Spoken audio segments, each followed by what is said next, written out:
Very tasteful. Now, Maury's actually obsessed with paternity tests. In fact, he holds the world record for the most paternity tests in a single episode. That's right, 34 tests. Maybe that explains why this guy was so happy. Now, this is the important part of the show right now. I have to sit up for this one. When it comes to Lewis, you are not.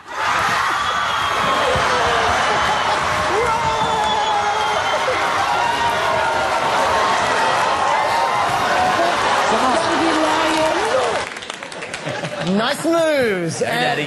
That is just a taste of cable TV. But more recently, you've missed something else on cable. Easter specials. Now, I know some people say the Easter Bunny trivialises Easter. Thankfully, the Entertainment Channel reminds us of what Easter Sunday is all about. Giant bunny. Stuffed bunny. Naughty bunny. Bunny Marathon starts today at 1:55 on E!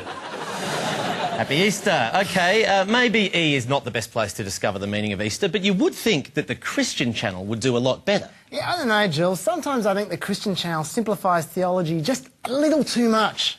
Jesus is pretty nice, isn't he? You know, it even gets better, Becky. Jesus rose from the dead.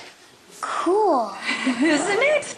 That is cool. That is cool. Although, hasn't the Count from Sesame Street fallen on hard times? Yeah, very, very sad. But there was more to the Christian Channel than that. I mean, there was also musical spectaculars about Jesus' life, which showed that Jesus didn't just raise people, he could knock them over too.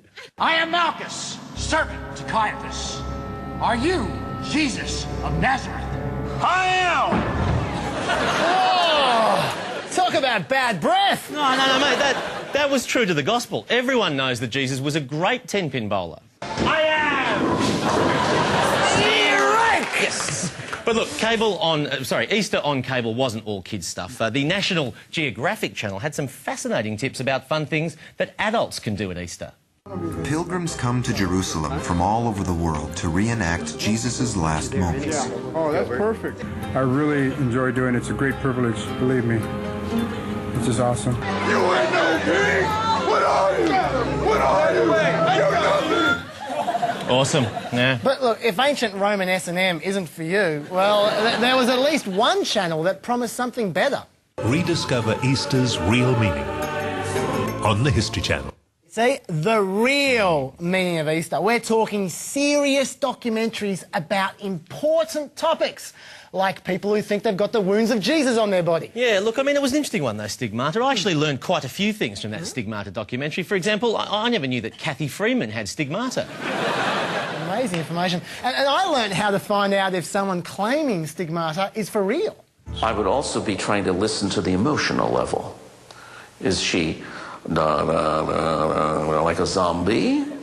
Or is she acting... Is she frenetic? You know, that's spot on! Yeah, but by far the most convincing way that the History Channel discovered the true meaning of Easter was with its documentary about the Ark of the Covenant. And I'll tell you what, they got some top-quality academics to explain about the Ark, like this guy.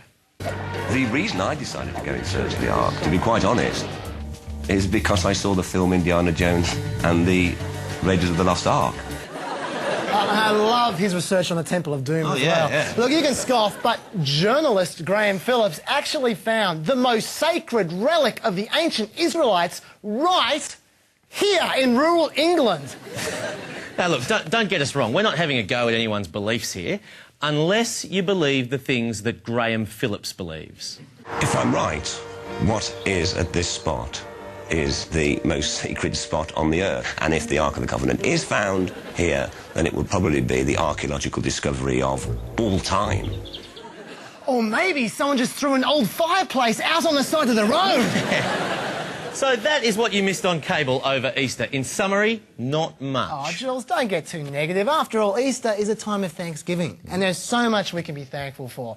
For instance, no matter how bad the Easter TV on cable was, there wasn't an Easter special from Maury Povich. When it comes to the matter of baby Jesus, Joseph, you are not the father.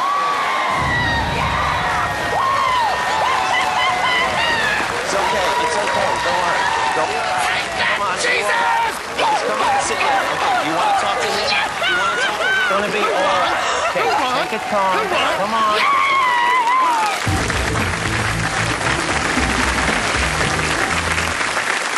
Since that last ad, our friends are still saying things like our soft-serve ice cream is made from pig fat. But the fact is, all our dairy products come straight from Aussie cows. So don't believe the rumours. Make up your own mind with this one-sided propaganda website.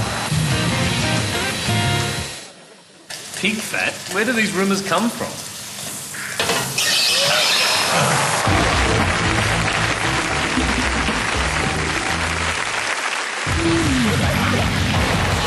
It's called the copycat effect.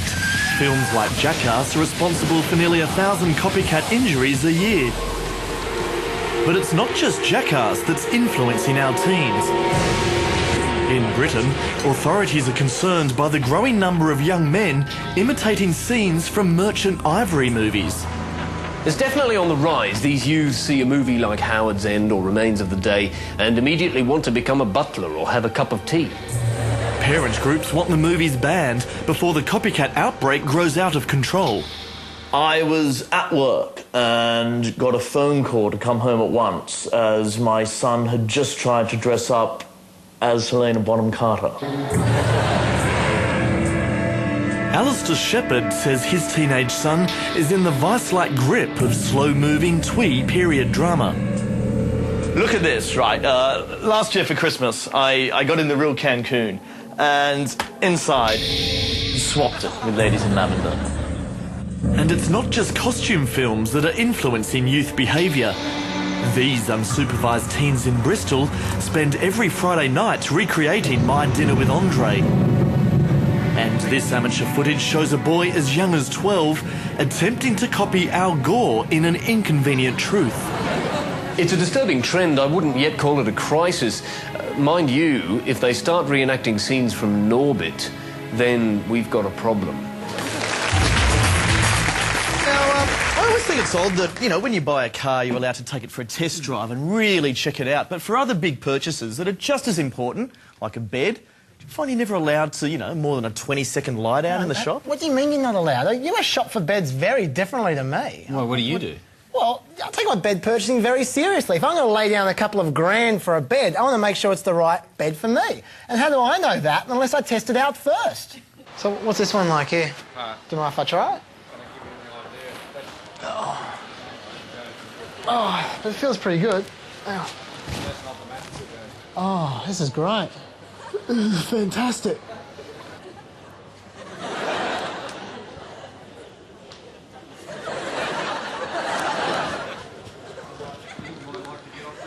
Yeah, I'm just trying it out. Well, I'll sleep for more than 15 minutes, mate. I need to try it for a few hours at least. We won't be trying it out because we won't go for a few hours. Can't you just leave me here overnight?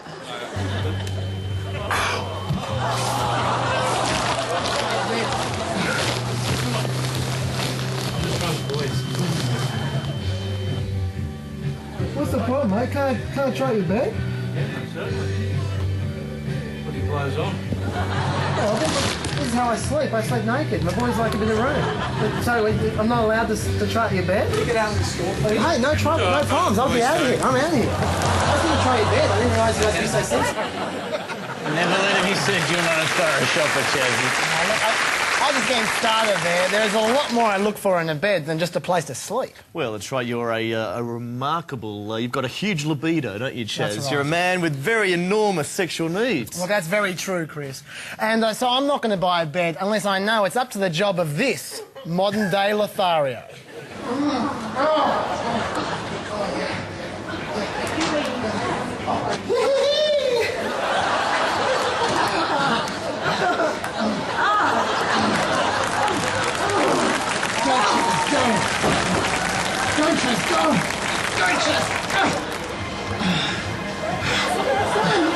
Excuse us.